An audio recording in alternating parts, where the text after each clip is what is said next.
Assalomu alaykum hammaga. Bugun biz sizlar bilan Grovat Xitoy versiyani Wi-Fi ni ulashni ko'rib o'tamiz. Monitorimiz yo'q. Uch fazamiz kirdi, plus minus tokimiz kirdi.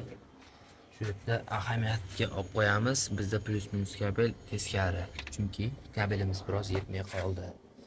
Buning uchun bizga qog'ozda ko'rsatib qo'yilgan programmasini tortib olishimiz kerak. Qolganini men ekran zapis bilan davom ettiraman.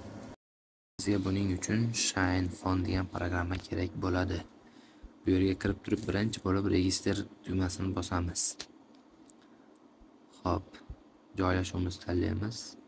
Biz hozir O'zbekistondamiz. O'zbekiston va username Grovat. Paroliga ham Grovat yozib qo'yamiz.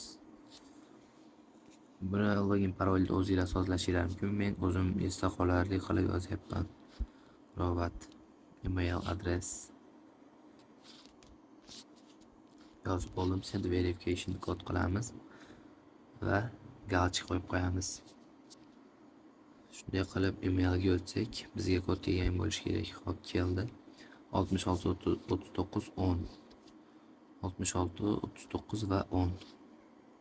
Yana registratsiya tugmasini bosamiz. Parolni biroz boshqacharoq qilamiz ekan. 1 va 1.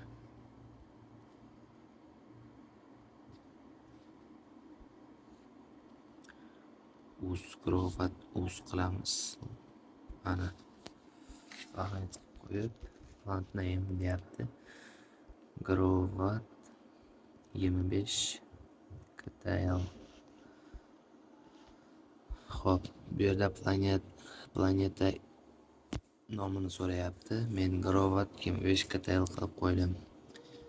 Datani so'rayapti. Dataga o'q qilib qo'yamiz va shahar joylashuvimizni so'rayapti. Joylashuvimizga o'zimizni lokatsiyamizni kiritib qo'yamiz.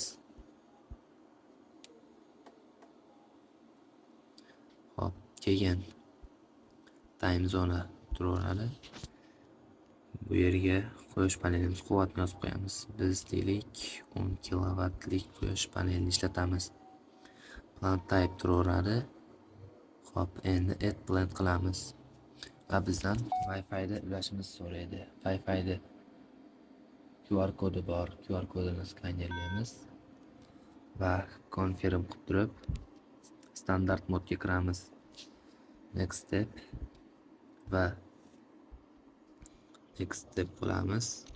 Parolni kiritamiz. Bular turgan Wi-Fi'miz paroli. ABS 123 ABS. Bu bizning Wi-Fi'miz paroli. Sizlar o'zingizlarga yozasizlar va konfiguratsiya boshlandi. Video pauzada bo'lib turadi. Hop. Biroz kutib turamiz. Ulandi va monitoring ham boshladi.